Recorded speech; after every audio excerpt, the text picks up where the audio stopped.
Oi, pessoal, professora Carla. Hoje a gente vai falar sobre estresse e a ação dos principais fármacos. Estamos aqui com a ansiedade tomando conta, né? Estresse é o mal do século. Muito se tem discutido sobre terapias, sobre técnicas para amenizar os efeitos do estresse. O uso de fármacos é uma das alternativas e a gente hoje vai conversar um pouquinho sobre os efeitos desses fármacos. Então, a ansiedade ela ocorre devido a um aumento dos neurotransmissores excitatórios, no caso aí, por exemplo, noradrenalina, ou diminuição dos neurotransmissores inibitórios, no caso aí, diminuição da potência dos neurotransmissores inibitórios, como por exemplo o GABA.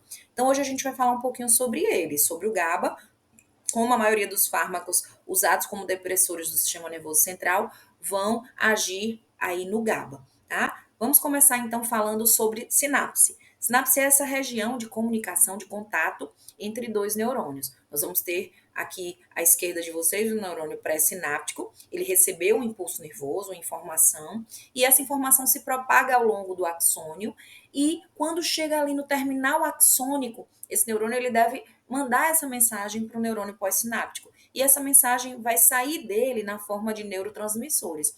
O nome desse processo é sinapse química.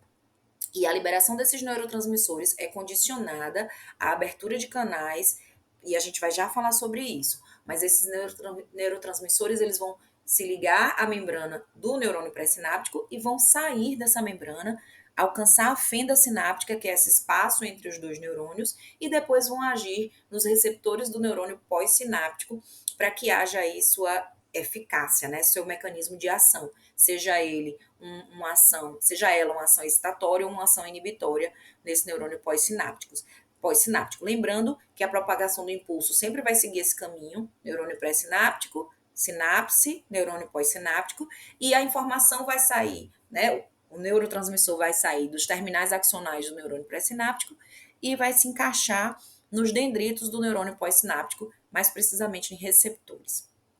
Bom, abertura de canais de cálcio.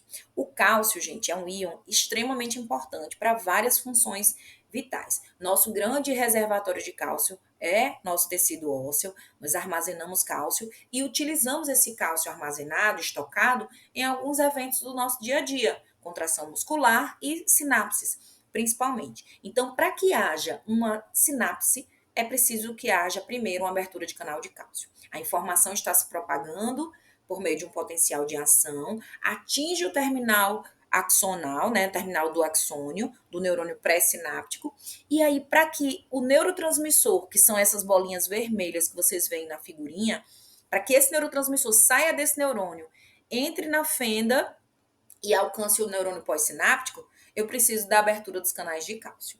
Então, o potencial de ação se propaga, gera abertura dos canais de cálcio, o cálcio entra, o cálcio está na fenda, ele entra através desses canais, que são pequenas portas que abrem, e o cálcio, quando entra, ele se liga às vesículas, que são essas bolsinhas cheias de neurotransmissores.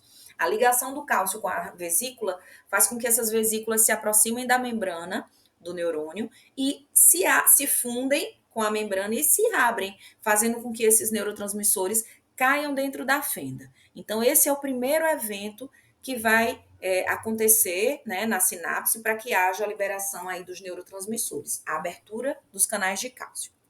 O segundo evento é a liberação dos neurotransmissores na fenda, que vão se encaixar no neurônio pós-sináptico, mais precisamente nos receptores. E aí, esses receptores vão variar de acordo com o tipo de neurotransmissor. Eu coloquei aqui o neurotransmissor GABA, que é o que a gente vai estudar hoje. Ele é um neurotransmissor inibitório, pode ser modulado por fármacos, como nós vamos ver já já, diminui excitabilidade de neurônios, tônus muscular, memória, ansiedade, atenção e insônia. Inclusive, é um dos alvos, né, dos medicamentos ansiolíticos, usados aí para tratar a ansiedade, para melhorar os sintomas de ansiedade. Então, existem vários fármacos depressores no sistema nervoso central. Hoje nós vamos estudar os benzodiazepínicos e os barbitúricos. Esses medicamentos, de maneira geral, reduzem a atividade cerebral, têm efeitos sedativos, diminuem a ansiedade, mas em doses elevadas eles podem causar coma e depressão respiratória, podendo levar à morte. Então, são medicamentos que devem ser usados com bastante cautela, com acompanhamento e indicação médica. Benzodiazepínicos são muito indicados para diversas condições clínicas, principalmente pacientes que têm o aumento da excitação do sistema nervoso central pela redução da síntese ou da liberação do GABA. Vocês já sabem que o GABA é um neurotransmissor inibitório. Se eu diminuo a produção do GABA ou a liberação dele, eu tenho uma pessoa com mais excitação nervosa. O sistema nervoso está mais excitável, tá? Então, ele é indicado para ansiedade, para insônia, para crises de abstinência e também para pacientes que estão convulsionando. No Brasil, o mais vendido é o clonazepam, tá? E é justamente prescrito para transtorno de ansiedade, casos de insônia de curto prazo, né? Ajuda a diminuir a atividade cerebral, a relaxar, controle de convulsões, e em sedação pré-operatória também tem sido usado em pacientes que vão passar por algum procedimento cirúrgico. Ele é um indutor de um relaxamento, né, para um paciente que vai fazer uma cirurgia, ajudar a acalmar esse paciente, mas deve ser monitorado com bastante cuidado. O seu uso, ele deve ser bastante restrito, porque ele é um medicamento que tem efeitos colaterais, que causa dependência, que causa tolerância, tá? Então, como é que os benzodiazepínicos agem? Vejam, eles se ligam ao receptor GABA-A, que é o receptor do GABA, do neurotransmissor inibitório, e eles aumentam a frequência de abertura do canal de cloro, porque o receptor do GABA, ele tem várias regiões, tá? Vários sítios específicos. Um deles é um sítio que promove aí a abertura do canal de cloro, fazendo com que os íons cloretos entrem nessa célula e ela se torne mais hiperpolarizada ou tendo como consequência dessa hiperpolarização inibição. Então, no caso aqui do benzodiazepínico, é uma droga, é uma medicação que vai se ligar ao receptor do GABA, aumentando aí a frequência de abertura do canal de cloro.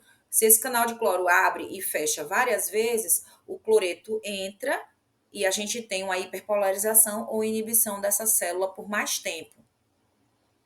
Efeitos colaterais: fraqueza, cefaleia, visão turva, vômito, amnésia, né, perda de memória, vômitos, já falei, né, pode também causar tolerância e dependência, tá? No caso de tolerância, são necessárias doses maiores para que se tenha os mesmos efeitos, e no caso de dependência, caso o paciente ele fique sem a medicação, se a gente tirar essa medicação por algum motivo, esse paciente ele pode ter sintomas de abstinência, inclusive surgindo sintomas até mais exacerbados que anteriormente, antes do início do tratamento. Então, é importante o uso com acompanhamento médico, né? E os barbitúricos? Barbitúricos são medicamentos que têm efeitos colaterais muito maiores, tá? São medicamentos que a gente costuma dizer que tem baixo índice terapêutico, ou seja, a diferença entre a dose terapêutica e a dose letal é muito pequena. É uma medicação perigosa, causa o risco de intoxicação e overdose. Então, é uma medicação que é utilizada com um objetivo clínico específico, para induzir sedação, num coma induzido, para controlar a pressão intracraniana ou para controlar a epilepsia de forma mais severa. Eles aumentam. Por que os barbitúricos são mais depressores do sistema nervoso central, digamos assim, do que os benzodiazepínicos? Porque eles aumentam o tempo de abertura do canal de cloro. Enquanto os benzodiazepínicos aumentam a frequência de abertura do canal, os barbitúricos aumentam o tempo de abertura. O canal fica aberto mais tempo e aí o efeito depressor do GABA é maior.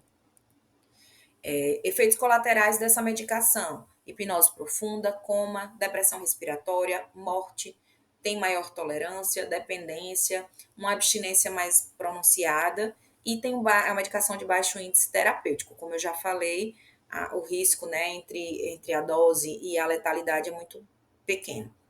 Muito risco e a diferença é muito pequena. Então, tem que ter muito cuidado com o uso dessas medicações. E uma informação importantíssima: o etanol não deve ser combinado com esses medicamentos ansiolíticos, porque ele potencializa os efeitos inibitórios, podendo levar a sedação, depressão respiratória e morte. Então, se o paciente de vocês já faz uso desses medicamentos, orientem, né, para que eles não façam uso do etanol durante o uso dessa medicação. Se você tem interesse em saber os efeitos fisiológicos do estresse agudo e crônico, comenta aqui que a gente prepara um vídeo para vocês. Espero que tenham gostado. Se tiver ficado alguma dúvida, também perguntem, pessoal. Até a próxima. Não esquece de seguir o canal para que eu possa fazer mais vídeos para vocês. Tchau, tchau.